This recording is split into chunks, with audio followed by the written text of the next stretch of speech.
രാജ്യത്തിൻ്റെ ചരിത്രത്തിലെ ഏറ്റവും പ്രാധാന്യമർഹിക്കുന്നതും ഏറ്റവും നിർണായകമായൊരു തിരഞ്ഞെടുപ്പാണ് ഈ പാർലമെൻറ്റ് പൊതുതിരഞ്ഞെടുപ്പ്.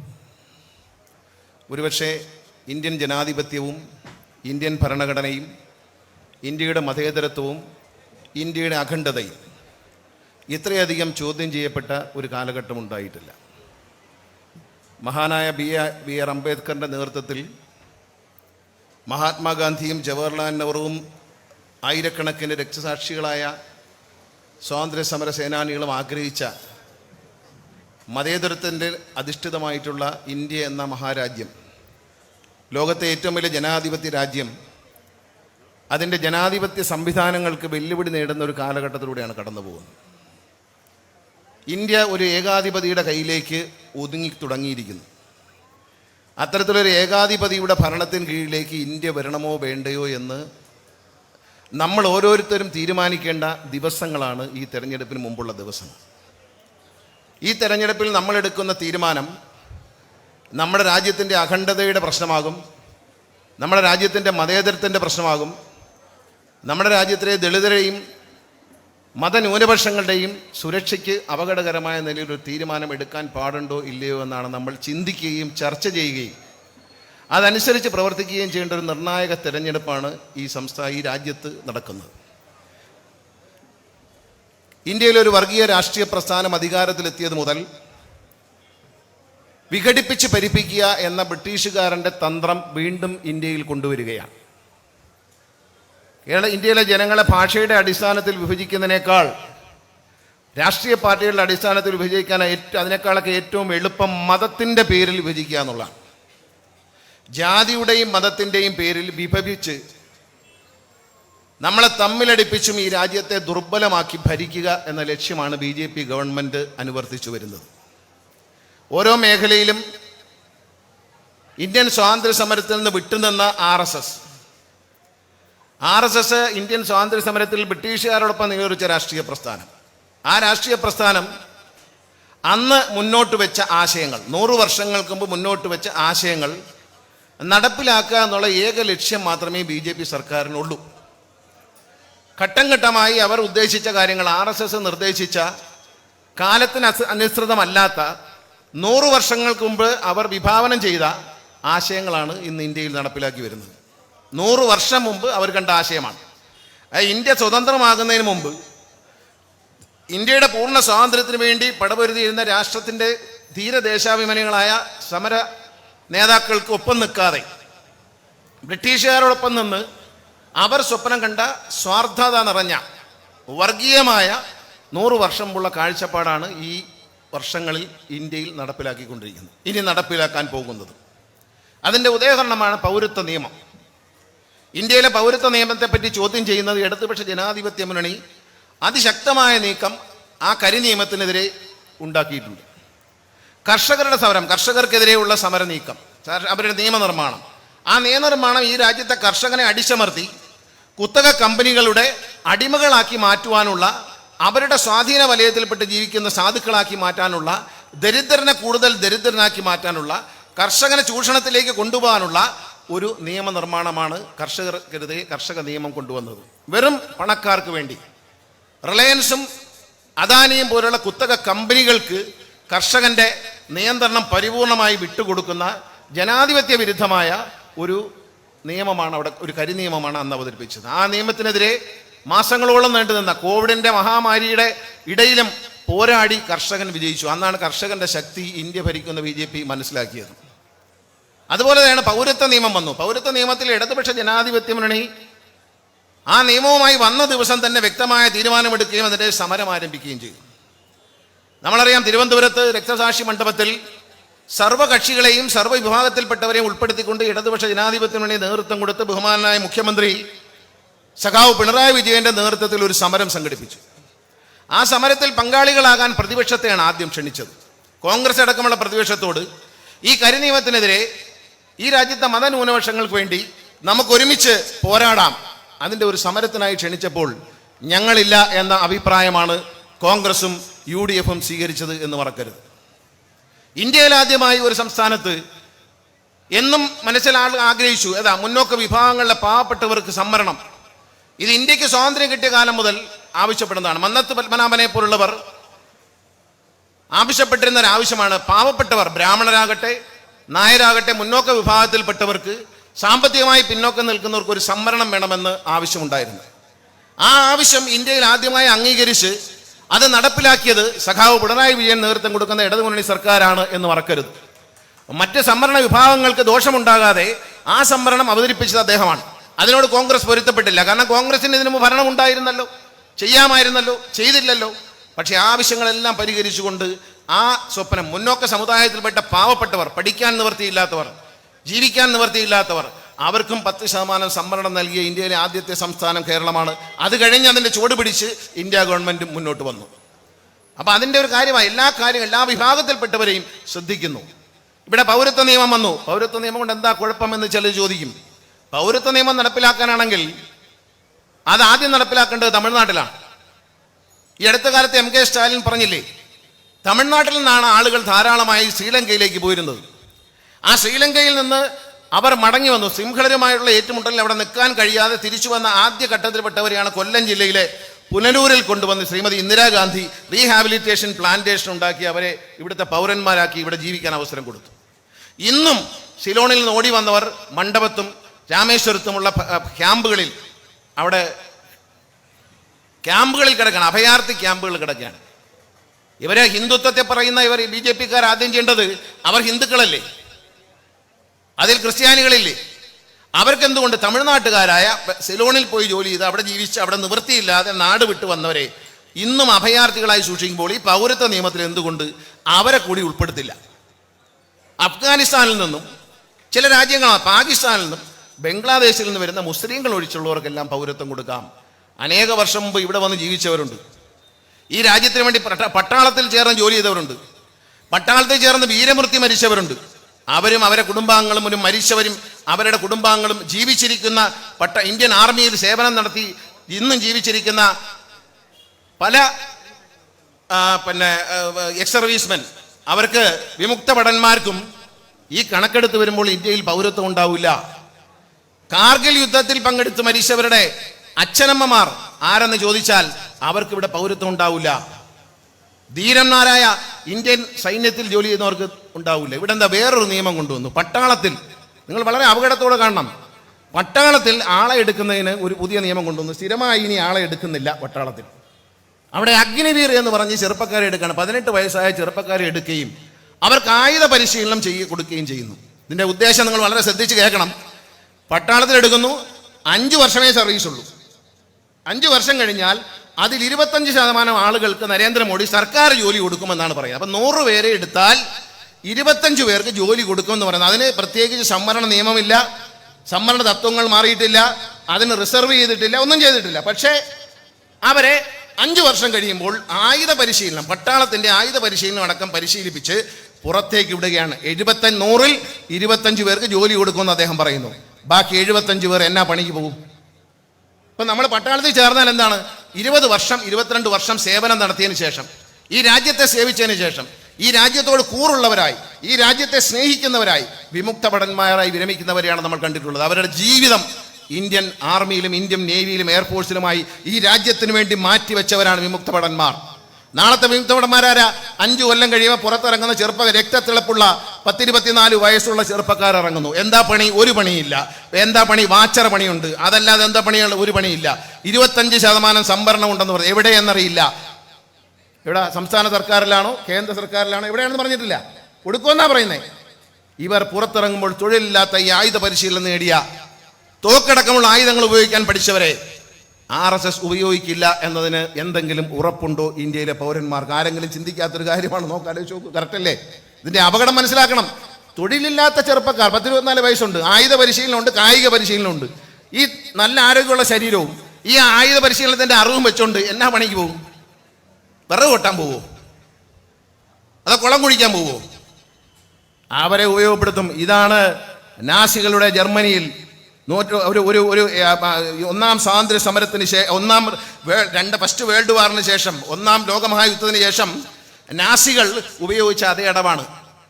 നാസി പാർട്ടി രൂപീകരിച്ച ഹിറ്റ്ലറും കൂട്ടരും ആദ്യം ചെയ്ത് ചെറുപ്പക്കാരുടെ ഒരു ആയുധ സംഘടന ഉണ്ടാക്കുകയാണ്.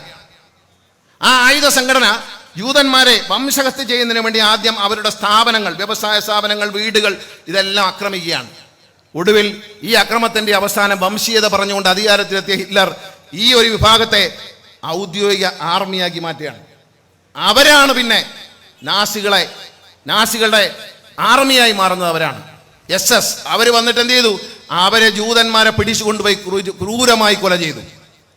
ജൂതവംശം അവസാനിപ്പിക്കാൻ വേണ്ടി കമ്മ്യൂണിസ്റ്റുകാരന്മാരെ പിടിച്ചുകൊണ്ട്, അന്നത്തെ കമ്മ്യൂണിസ്റ്റുകാർ റഷ്യയോട് ചേർന്ന് കിടക്കുന്ന ജർമ്മൻ പ്രദേശങ്ങളിലുള്ള കമ്മ്യൂണിസ്റ്റ് നേതാക്കന്മാരെയും പ്രവർത്തകരെയും അതിക്രൂരമായി വിഷവാതകം കൊടുത്ത് കമ്മ്യൂണിസ്റ്റുകാരെയും ജൂതന്മാരെയും കൊന്ന് ഹിറ്റ്ലർ വംശഹത്യ നടത്തിയെന്ന് മറക്കരുത്.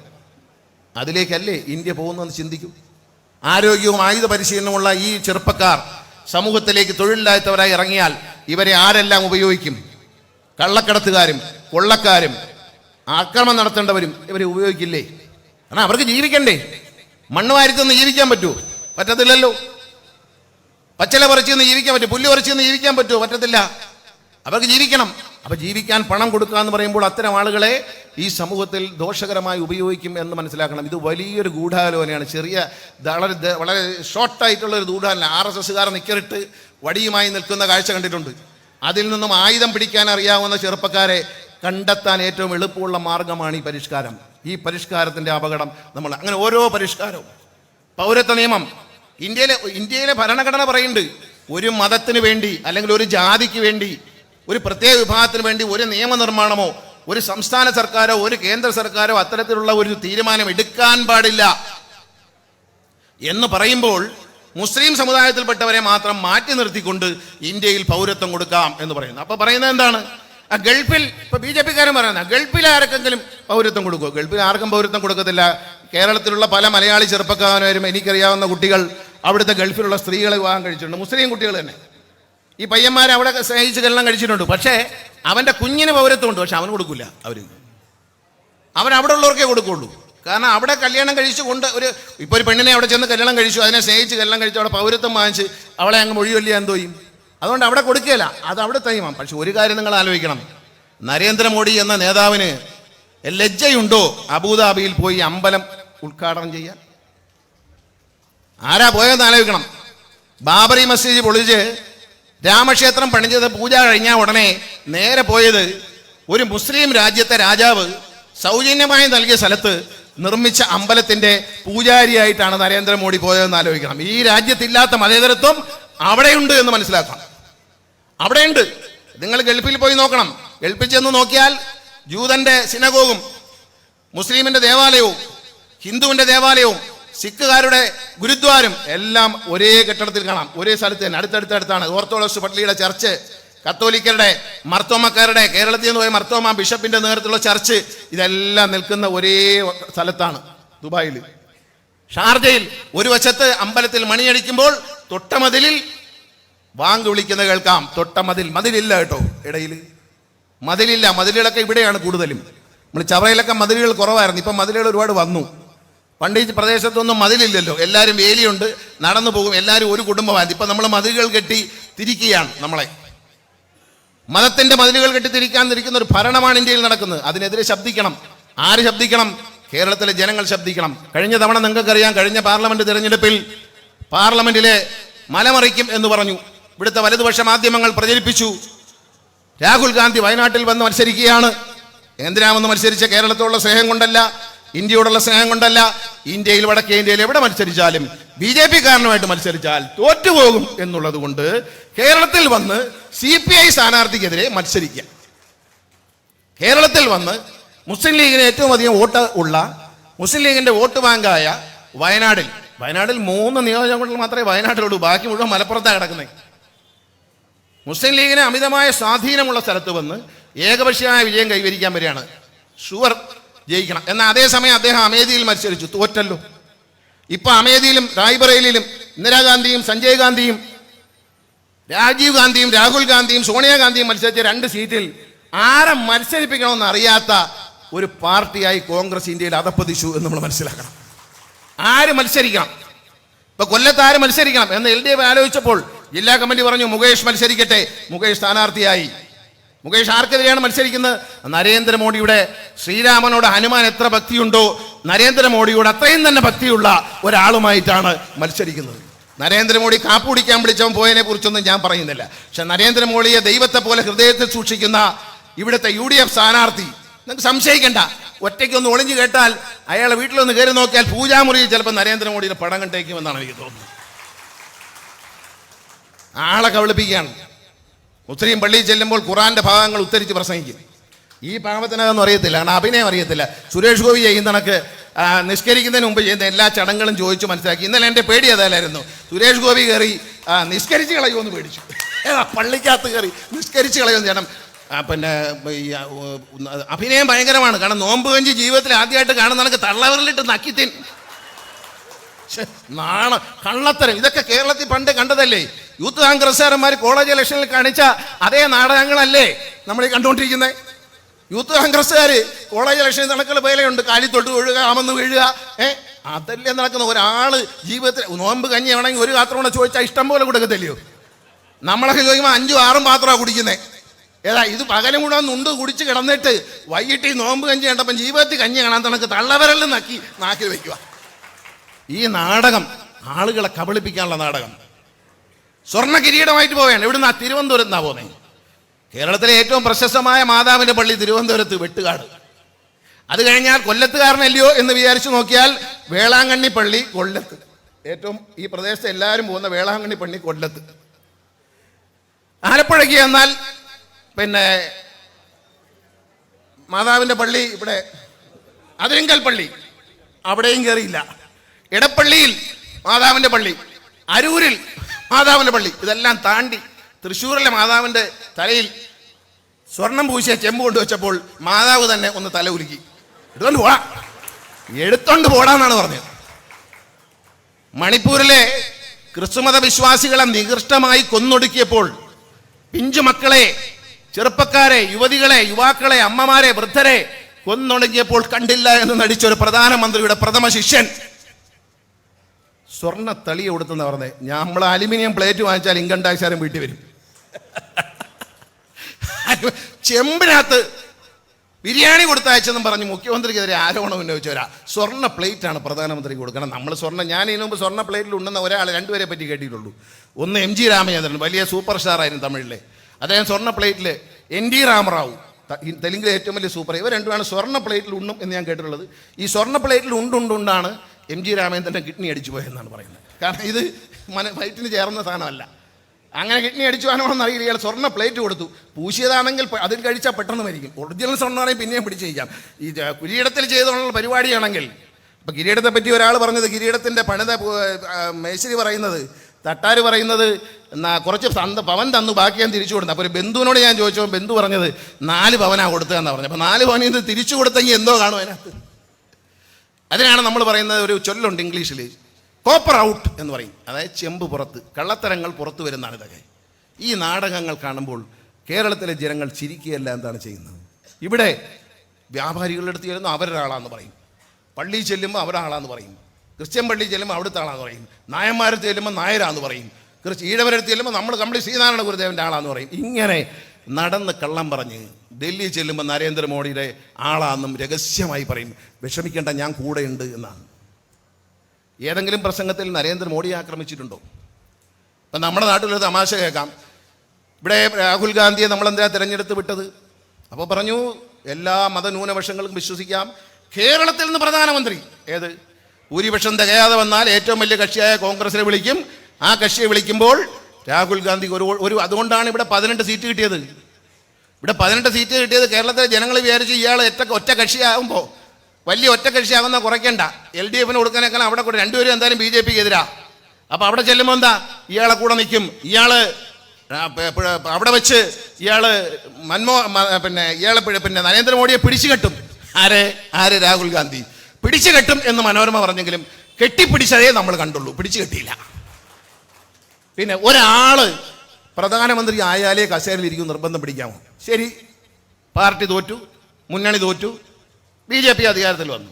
ഈ ചെറുപ്പക്കാരൻ ഈ കന്യാകുമാരിയിൽ നിന്ന് ഈ റോഡിൽ കൂടെ കിടന്ന് തെണ്ടിത്തിരിയാതെ ഇയാൾ എന്തുകൊണ്ട് പ്രതിപക്ഷ നേതാവിൻ്റെ പദവി ഏറ്റെടുത്തില്ല? ഇയാൾ പാർലമെന്റിൽ ജയിച്ചു വന്നല്ലോ. ലോകസഭയിൽ ഇദ്ദേഹം എന്തുകൊണ്ട് പ്രതിപക്ഷ നേതാവായിരുന്ന് BJP സർക്കാരിനെതിരെ ആഞ്ഞടിക്കാൻ തയ്യാറായില്ല? അത് വേറൊരാളുടെ തലയിൽ വെച്ചിട്ട് മിക്കവാറും ദിവസവും വിദേശയാത്രയും ധ്യാനം, ഹിമാലയം, എവിടേക്കാണ് പോകുന്ന ആർക്ക് പറഞ്ഞു, എവിടെ പോയി എന്ന് സ്വന്തം പെറ്റതള്ളയ്ക്ക് പോലും അറിയാത്ത രീതിയിലുള്ള യാത്രകളാണ്. കോൺഗ്രസ്സുകാരോട് വെച്ചാൽ അറിഞ്ഞേ കൂടാ എവിടെ രാഹുൽ ഗാന്ധി ഇന്ന്. എന്നാൽ അയാളെ കൂടെ ഈ ബോവനമോളിയിലെ പൂച്ചയെ കണക്ക് ഒരാൾ നടപ്പുണ്ട്. ഈ ബോവനമോളി വായിച്ചിട്ടില്ലയോ? ബോവനമോളി ടോംസിൻ്റെ ബോവനമോളി, രാഹുൽ ഗാന്ധി, പ്രിയങ്ക ഗാന്ധി, ബോവനമോളി. അതിൽ ഈ ബോവനമോളിയും പോകുന്ന സ്ഥലത്തെല്ലാം നമുക്ക് കാണാം, എല്ലാ ചതുരത്തിനകത്തും ബോവനമോളി എന്ത് ചെയ്താലും ഒരു പൂച്ച ഇങ്ങനെ തുള്ളി ചാടാണ്. പൂച്ച ഇങ്ങനെ പൊങ്ങിയൊക്കെ നിൽക്കുന്നതാണ്, എണീറ്റൊക്കെ നിൽക്കും ചിലപ്പോൾ ടോംസിൻ്റെ വരപ്പിൽ. ചിലർ പറയുന്നത് പട്ടിയാന്ന് പറഞ്ഞു, ഞാൻ ഇനി പട്ടിയാന്ന് പറഞ്ഞാൽ ചീത്ത പറഞ്ഞെന്ന് പറയും. അതുകൊണ്ട് അസഭ്യമാവേണ്ട, പൂച്ച എന്ന് വിളിക്കാം. പൂച്ചയാകുമ്പോൾ വലിയ അപകടമില്ല. അപ്പോൾ ഈ പൂച്ച എല്ലായിടത്തും കാണാം. പക്ഷേ ഇന്ന് വരെ ആയിരക്കണക്കിന് ബോവനമോളി നമ്മൾ വായിച്ചിട്ടുണ്ട്. പക്ഷെ പൂച്ച ഇന്ന് വരെ ഒന്നും ചെയ്തതായിട്ട് കാണുന്നില്ല. പൂച്ച ചട്ടി കയറി മീൻ എടുത്തേക്കും എന്ന് ബോവനമോളിയുടെ അമ്മച്ചി പറയും. എടാ ചട്ടി അടച്ചു വീടാ, പൂച്ച കയറി തിന്നും എന്ന് പറയുന്നതല്ലാതെ ആലപ്പുഴയിൽ മത്സരിക്കുന്ന UDF സ്ഥാനാർത്ഥി ഈ കാർട്ടൂണിലെ പൂച്ചയായി എപ്പോഴും കാണാം. ശ്രദ്ധിച്ചിട്ടുണ്ട്? അയാളെ പൂച്ചയായിട്ട് എല്ലായിടത്തും കണ്ടുകൂടെ? ആലപ്പുഴയിൽ മത്സരിക്കുന്ന UDF സ്ഥാനാർത്ഥി ഈ കാർട്ടൂണിലെ പൂച്ചയല്ലേ? ബോവൻ്റെ മോളിയുടെ ഇടയിൽ എപ്പോഴും ഇങ്ങനെ. കന്യാകുമാരിയിൽ നിന്ന് കാശ്മീർ വരെ ഇപ്പം നന്നാക്കുന്ന ഒരു യാത്ര നടത്തി. കാശ്മീരിൽ ചെന്നപ്പോൾ അങ്ങോട്ടും ഇങ്ങോട്ടും മഞ്ഞ് വാരി എറിഞ്ഞ് കളിച്ചേച്ച് പോന്നു. കാശ്മീർ എന്ന സംസ്ഥാനത്തിൻ്റെ സംസ്ഥാന പദവി എടുത്തു കളഞ്ഞതിനെ പറ്റി അവിടെ വെച്ച് മിണ്ടിയില്ല. അവർക്ക് നൽകിയിരുന്ന പ്രത്യേക പരിഗണനയെക്കുറിച്ച് മിണ്ടിയില്ല. അതെടുത്തു കളഞ്ഞതിനെ പറ്റി മിണ്ടിയില്ല. ഭരണഘടനയിൽ ഒരു വലിയ മാറ്റം വരുത്തിക്കൊണ്ട് സംസ്ഥാന പദവി എടുത്തു കളഞ്ഞു കാശ്മീരിൻ്റെ, ജമ്മു ആൻഡ് കാശ്മീരിൻ്റെ. അതിനെക്കുറിച്ചൊന്നും മിണ്ടിയില്ല. പകരം ഇവരെല്ലാം കൂടെ ഐസ് കട്ട ഉരുട്ടി എറിയുമായിരുന്നു അങ്ങോട്ടും ഇങ്ങോട്ടും.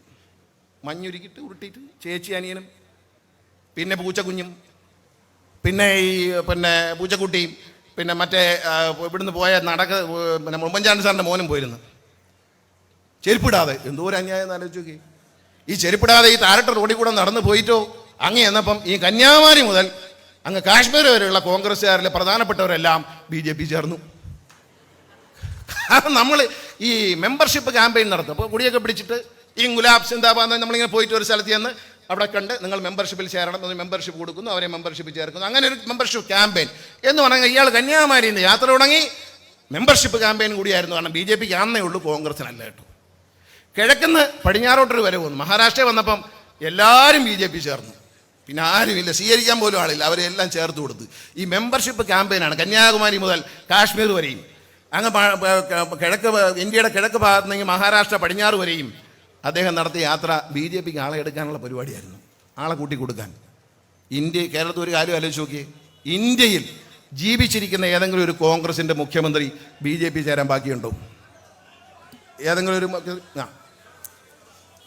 ഒരു മുഖ്യമന്ത്രി ഇനി ചേരാൻ ബാക്കിയുണ്ടോ? ഇനി മരിച്ചുപോയതോ മരിച്ചവരൊക്കെ ജീവിച്ചിരിക്കുന്ന മുഖ്യമന്ത്രിമാരുടെ എല്ലാ മക്കൾ, മോനെ ബഹളം വേണ്ട,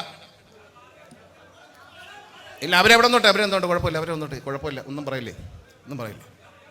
ഇല്ല നമുക്ക് കേൾക്കാമല്ല, സൗണ്ട് കേൾക്കാം. ഞാൻ സ്പീക്കർ എടുത്തിരിക്കും, സൗണ്ട് കേൾക്കാം. പത്രം റിപ്പോർട്ട് ചെയ്യേണ്ടവരാണ് അവരവിടെ നിൽക്കട്ടെ, കുഴപ്പമില്ല മോനെ, അവിടെ സമാധാനപ്പെടും.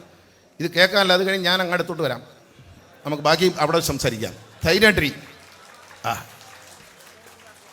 നമ്മൾ മനസ്സിലാക്കേണ്ട, ഇങ്ങനെ ബഹളം ഉണ്ടാക്കി അതിൻ്റെ ശ്രദ്ധ പോകും കേട്ടോ. ഇപ്പം എവിടെ നിർത്തിയെന്ന് മറന്നുപോയി.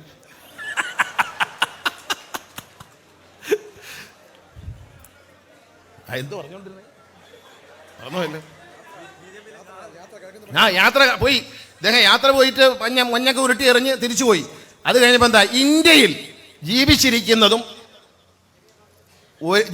എല്ലാ മുൻ കോൺഗ്രസിൻ്റെ മുഖ്യമന്ത്രിമാരും BJP ചേർന്ന് കഴിഞ്ഞു. പിന്നെ മരിച്ചുപോയവരുടെയും മരിച്ചതിനൊക്കെ ജീവിച്ചിരിക്കുന്ന ആളുകളുടെയും മക്കളും ഇപ്പോൾ ചേർന്ന് തുടങ്ങി. കാരണം ലീഡർ മരിച്ചു, ലീഡറുടെ മകള് ചേർന്നു. ആന്റണി സാർ തിരുവനന്തപുരത്തുണ്ട്, മരിച്ചില്ല എന്നേ ഉള്ളൂ, അദ്ദേഹത്തിൻ്റെ മകനും ചേർന്നു.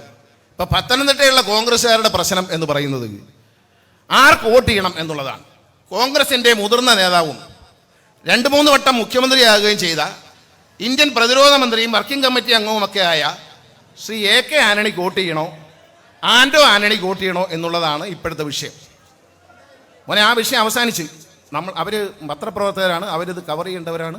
ആ വിഷയം അവസാനിച്ചു. നമ്മളിപ്പം കാര്യം പറഞ്ഞുകൊണ്ടിരിക്കുകയാണ്, ആ വിഷയം അവസാനിച്ച്.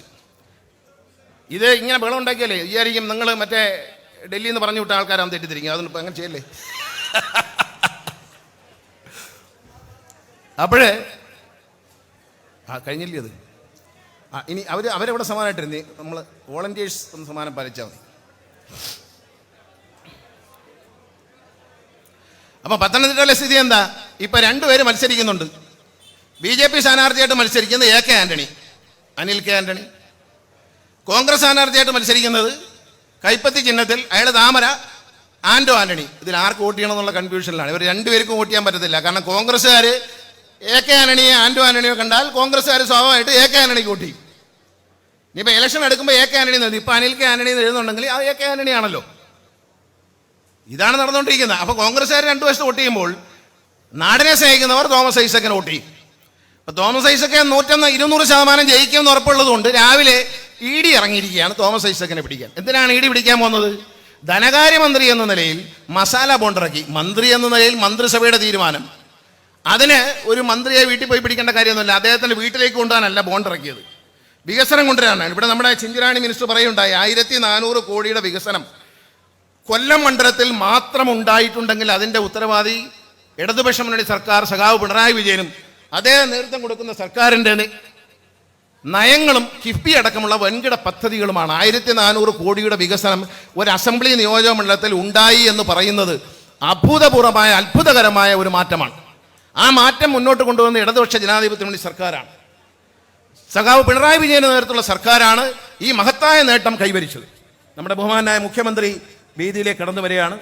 ഞാൻ എൻ്റെ പ്രസംഗം ചുരുക്കുന്നു.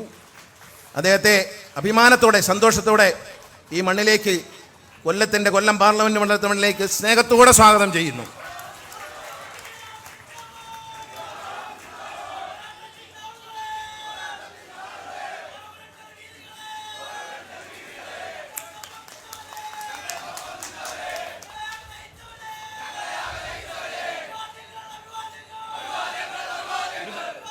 സംസാരിക്കാം.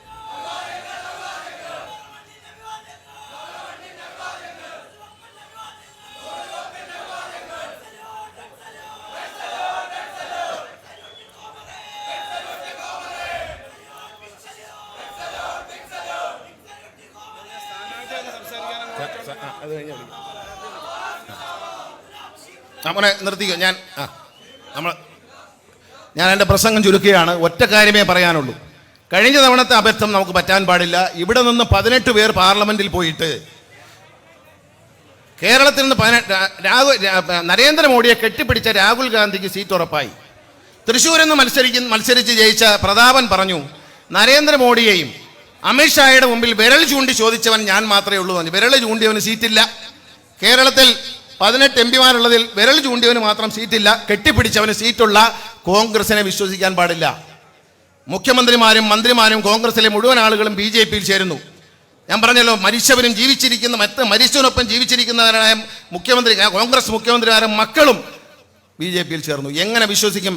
കൊല്ലത്തെ പാർലമെന്റ് മണ്ഡലത്തിൽ നിങ്ങളൊരു UDF സ്ഥാനാർത്ഥിയെ വിജയിപ്പിച്ചു വിട്ടാൽ അയാൾ 5 കൊല്ലവും BJP-ക്കെതിരെ പോരാടുമെന്ന് ഉറപ്പ് പറയാൻ ഇവിടെ ഇരിക്കുന്നവർക്കോ, എന്തിന് പുറത്തു നിൽക്കുന്നവർക്കോ, UDF-കാർക്കോ ആ സ്ഥാനാർത്ഥിക്കെങ്കിലും കഴിയുമെങ്കിൽ അവർ പറയുന്ന ഏത് പണിയും ചെയ്യാം. സ്തുതി പാടുകയാണ് നരേന്ദ്രമോദിക്ക്. സ്വകാര്യ സംഭാഷണങ്ങളിൽ സ്തുതി പാടുന്ന കൊല്ലം പാർലമെന്റിലെ UDF സ്ഥാനാർത്ഥി. വിരുന്നുണ്ണാൻ പോയതൊന്നും നമുക്ക് പ്രശ്നമല്ല. വിരുന്നുണ്ണാൻ എന്ത് തേങ്ങയാണ്? അവിടെ ഫ്രീ ആയിട്ട് കിട്ടുന്ന ഫുഡ് കഴിക്കാൻ ഒരു ഹിന്ദി പടത്തിൽ പറയും, ഫ്രീ ആയിട്ട് ഫുഡുണ്ടോ എന്നാൽ 100 കിലോമീറ്റർ വേണം കാർ പിടിച്ചു പോകാമെന്ന് പറയുന്ന പോലെ ചിലർ ഫ്രീ ആയിട്ട് കിട്ടുന്നത് തിന്നാൻ എവിടെയും പോകും. അങ്ങനെ ഫ്രീ ആയിട്ട് കിട്ടാൻ പോയതിനെ പറ്റി ഞാൻ പറയുന്നില്ല. പക്ഷേ വിധേയത്വം, അടിമത്വം, ഇവിടെ നമുക്കറിയാം, ഇവിടുത്തെ ബൈപ്പാസ് ഉദ്ഘാടനം ചെയ്തപ്പോഴൊക്കെയുള്ള സംഭവങ്ങൾ അറിയാം. എല്ലാം നരേന്ദ്രമോദിയുടെ പക്ഷത്താണ്. അദ്ദേഹത്തിൻ്റെ എല്ലാ പ്രവർത്തനങ്ങളും BJP-യോടൊപ്പമാണ്. പിന്നെ അദ്ദേഹത്തിൻ്റെ പാർട്ടിയിൽ നിന്ന് അദ്ദേഹത്തെ BJP ചേരാൻ കൂടെ നടക്കുന്ന ചവറയിലെ തോറ്റ സ്ഥാനാർത്ഥിയുടെ അനുവാദം പോലും വേണ്ട. അയാൾ ഇതിനേക്കാളും വലിയ BJP ഭക്തനാണ്. മന്ത്രിയായിരിക്കെ ഷിബു ബേബി ജോൺ ഗുജറാത്ത് സന്ദർശിച്ചു പറഞ്ഞു, ഉമ്മൻചാണ്ടി സർക്കാരിൻ്റെ കാലത്ത് ഇയാൾ മന്ത്രിയാ, അവിടൊക്കെ ഒന്ന് കണ്ടു പഠിക്കണം. കൊതിയല്ല, കച്ചവടക്കാരൻ്റെ കൊതിയെല്ലാം ഗുജറാത്തിൽ കിടക്കുക. അവിടെ കണ്ടു പഠിക്കാനൊന്നുമില്ല. പാവപ്പെട്ടവർ സ്ത്രീകളും കുഞ്ഞുങ്ങളുമായിട്ടേ തെരുവിൽ റോഡിൻ്റെ സൈഡിൽ ടാർപ്പ വലിച്ചു കെട്ടി കിടക്കുകയാണ്. വലിയ പാലങ്ങളുടെ, മോഡി പണിയുന്ന വലിയ പാടങ്ങളുടെയൊക്കെ അടിയിൽ കിടക്കുകയാണ്. ഗുജറാത്തിൽ പോയി കണ്ടിട്ടില്ലെങ്കിൽ ഞാൻ വീഡിയോ കാണിച്ചു തരാം. BJP-ക്കാർക്ക് തർക്കമുണ്ടെങ്കിൽ എൻ്റെ മൊബൈൽ ഫോണിൽ കിടപ്പുണ്ട്, ഞാൻ ഷൂട്ട് ചെയ്ത വീഡിയോ. തെരുവിലാണ് ഉറങ്ങുന്നത്. കേരളത്തിൽ ആരെങ്കിലും തെരുവിൽ ഉറങ്ങുന്നുണ്ടോ? ലക്ഷക്കണക്കിന് ലൈഫ് ഭവന പദ്ധതികൾ നടപ്പിലാക്കിയത് നമ്മുടെ മുഖ്യമന്ത്രിയുടെ നേതൃത്വത്തിലാണ്. ആ പദ്ധതിയിലൂടെ ആരെങ്കിലും തെരുവിൽ കിടക്കുന്നുണ്ടോ? കേരളത്തിൽ ആർക്കെങ്കിലും പട്ടിണിയുണ്ടോ? ദാരിദ്ര്യമുണ്ടോ? പെൺകുട്ടികളെയും കൊണ്ട് തെരുവോരത്ത് കയർ കട്ടിലിട്ട് കിടക്കുന്ന അമ്മമാരെയും രക്ഷകർത്താക്കളെയും നമുക്ക് ഗുജറാത്തിൽ കാണാൻ കഴിയും. നഗരത്തിലല്ല, നഗരം അങ്ങോട്ട് വിട്ടാൽ കാണുന്ന കാഴ്ചയാണ്. അതുകൊണ്ട് ഒരു കാര്യം ഞാൻ പറയുന്നുള്ളൂ, ദീർഘിപ്പിക്കുന്ന ബഹുമാനപ്പെട്ട മുഖ്യമന്ത്രി സംസാരിക്കുന്നു, ബഹുമാനപ്പെട്ട സ്ഥാനാർത്ഥി സംസാരിക്കുന്നു. ഞാൻ ചുരുക്കുകയാണ്, നമ്മുടെ നാടിൻ്റെ നന്മയ്ക്ക് വേണ്ടി, ഇന്ത്യ എന്ന മഹാരാജ്യത്തിൻ്റെ ഒത്തൊരുമയ്ക്ക് വേണ്ടി, ഇന്ത്യ എന്ന മഹാരാജ്യത്തിലെ മതന്യൂനപക്ഷങ്ങൾ, ഹിന്ദുവും ക്രിസ്ത്യാനിയും മുസൽമാനും ദളിതരും ജൈനരും ബുദ്ധമതക്കാരും സിഖ് മതക്കാരും എല്ലാവരും സഹോദരങ്ങളെപ്പോലെ ഒരുമിച്ച് ജീവിക്കുന്ന ഭാരതം എന്ന നമ്മുടെ സ്വപ്നമുണ്ട്. വൈവിധ്യങ്ങളുടെ ഏകത്വമായ ഭാരതം എന്ന ഭരണഘടനയും അതിൻ്റെ സങ്കല്പമുണ്ട്. ആ ഭരണഘടന രക്ഷിക്കാൻ, ഭാരതത്തിൻ്റെ ലോകത്തെ ഏറ്റവും വലിയ ജനാധിപത്യ രാജ്യമായ ഭാരതത്തിൻ്റെ ജനാധിപത്യത്തെ സംരക്ഷിക്കാൻ, മതേതരത്തെ സംരക്ഷിക്കാൻ ഇടതുപക്ഷ ജനാധിപത്യങ്ങളോടൊപ്പം അണിനിരക്കണം. 20 പാർലമെന്റ് സീറ്റിലും ജാതി മത രാഷ്ട്രീയ വ്യത്യാസങ്ങൾക്ക് അതീതമായി ഇടതുപക്ഷ ജനാധിപത്യമുള്ള സ്ഥാനാർത്ഥികളെ ബഹുഭൂരിപക്ഷത്തോടെ വിജയിപ്പിക്കുമ്പോൾ കൊല്ലം പാർലമെന്റ് മണ്ഡലത്തിൽ നിന്ന് ജനവിധി തേടുന്ന നമ്മുടെ പ്രിയങ്കരനായ മുകേഷ്, ഒരുപക്ഷെ മോഹൻലാൽ, മുകേഷ്, ഈ രണ്ട് വ്യക്തികളോടൊപ്പം ഞാൻ ഏറ്റവും കൂടുതൽ സിനിമ അഭിനയിച്ചിട്ടുള്ള മുകേഷിൻ്റെ കൂടെയാണ്. മുകേഷ് ഹീറോയും, ഞാൻ വില്ലനുമായി ഒരുപാട് സിനിമ അഭിനയിച്ചിട്ടുണ്ട്. പ്രിയപ്പെട്ട മുകേഷ് ഒരു സാധാരണക്കാരനാണ്, ട്രോളൊന്നും അടിക്കണ്ട. കാരണം എന്തറിയാം, അയാളൊരു മനുഷ്യനാണ്. 1:30 മണിക്ക് വിളിച്ചാൽ വേറെ പണിയില്ലേടാന്ന് ചോദിക്കും. അതിന് ഒരു തെറ്റുമില്ല. 1:30 മണിക്ക് ഫോൺ വിളിച്ചവൻ്റെ ഫോൺ എടുത്തതാണ് തെറ്റ് എന്ന് ഞാൻ പറയും. പറയാൻ മടിക്കേണ്ട കാര്യമൊന്നുമില്ല. 1:30 മണിക്കല്ല ഒരാളെ വിളിച്ച് ശല്യം ചെയ്യേണ്ടത്. മനുഷ്യൻ തളർന്നു വന്നിടന്ന് ഉറങ്ങുമ്പോൾ നിങ്ങളെ വിളിച്ച് ശല്യം ചെയ്യാൻ ഇഷ്ടപ്പെടൂ? ഇവിടെ ഇരിക്കുന്ന അമ്മമാർക്ക് സഹോദരിമാർക്ക് ഇഷ്ടപ്പെടൂ? ഇവിടെ ഇരിക്കുന്ന ചെറുപ്പം 1:30 മണിക്ക് ആവശ്യമില്ലാത്ത കാര്യം പറയാൻ സമയമുണ്ടല്ലോ, നേരം വെളുത്ത് സൂര്യ ഉദിച്ചു കഴിഞ്ഞ സമയമുണ്ടല്ലോ, അപ്പോഴല്ലേ പറയേണ്ടത്. അതുകൊണ്ട് ഒരു സ്ഥാനാർത്ഥിയായി മത്സരിക്കുന്ന ആളിനെ കുറ്റം, ഒരു MLA ഒക്കെ ശരിയാ എന്ന് കരുതി 1:30 മണിക്ക് ഉറങ്ങാനും സമ്മതിക്കത്തില്ല എന്ന് പറഞ്ഞാൽ അതൊന്നും നടക്കുന്നത്. അതിന് ആ വക ന്യായങ്ങളും അത്തരം ട്രോളുകളും ഒന്നും മുഖവിലേക്ക് ഇടകണ്ട. ഈ കേരളത്തിലെ പത്രങ്ങൾ പറഞ്ഞത്, സോഷ്യൽ മീഡിയ പറഞ്ഞത് പലതും തട്ടിപ്പായിരുന്നു എന്ന് കാലങ്ങൾ തെളിയിച്ചിട്ടുണ്ട്. 2ാം പിണറായി സർക്കാർ അധികാരത്തിൽ വന്നത് അതിനെ ജനങ്ങൾ തള്ളിക്കളഞ്ഞതുകൊണ്ടാണ്. ഒരു ഗവൺമെൻറ്, ഒരു ജനപ്രതിനിധി ജനങ്ങൾക്ക് എന്ത് ചെയ്യുന്നു എന്നാണ് ഏറ്റവും വലിയ പ്രധാനം. അത് പരിഗണിച്ചുകൊണ്ട് പ്രിയങ്കരനായ മുകേഷ് കഴിഞ്ഞ 8 വർഷവും കൊല്ലം അസംബ്ലി മണ്ഡലത്തിന് വേണ്ടി ചവർച്ചയുടെ നല്ല കാര്യങ്ങൾ, ഗുരുദേവന്റെ നാമത്തിൽ കോടിക്കണക്കിന് രൂപ ചെലവഴിച്ച കൺവെൻഷൻ സെന്റർ അടക്കം സ്ഥാപിക്കാൻ മുൻകൈയെടുത്ത മുകേഷിന്റെ വികസന പ്രവർത്തനം മുന്നിൽ കണ്ടുകൊണ്ടുകൊണ്ട് അഭിമാനത്തോടെ പറയാം, മുകേഷിനെ നിങ്ങൾ അരിവാൾ ചുറ്റിക നക്ഷത്രം അടയാളത്തിൽ ജാതി മത രാഷ്ട്രീയ ചിന്തകൾക്ക് അതീതമായി നിങ്ങളുടെ സ്നേഹമുള്ളൊരു സഹോദരനായി, നിങ്ങളെ ചിരിപ്പിക്കുന്ന, നിങ്ങളെ രസിപ്പിക്കുന്ന, സന്തോഷിപ്പിക്കുന്ന മുകേഷിനെ വൻ ഭൂരിപക്ഷത്തോടെ വിജയിപ്പിക്കണമെന്ന് സ്നേഹത്തോടെ അഭ്യർത്ഥിച്ചുകൊണ്ട്, അപേക്ഷിച്ചുകൊണ്ടും ഞാൻ എൻ്റെ വാക്കുകൾ ചുരുക്കുന്നു. എല്ലാവർക്കും നന്മ വരട്ടെ. നന്ദി, നമസ്കാരം, ജയ് ഹിന്ദ്.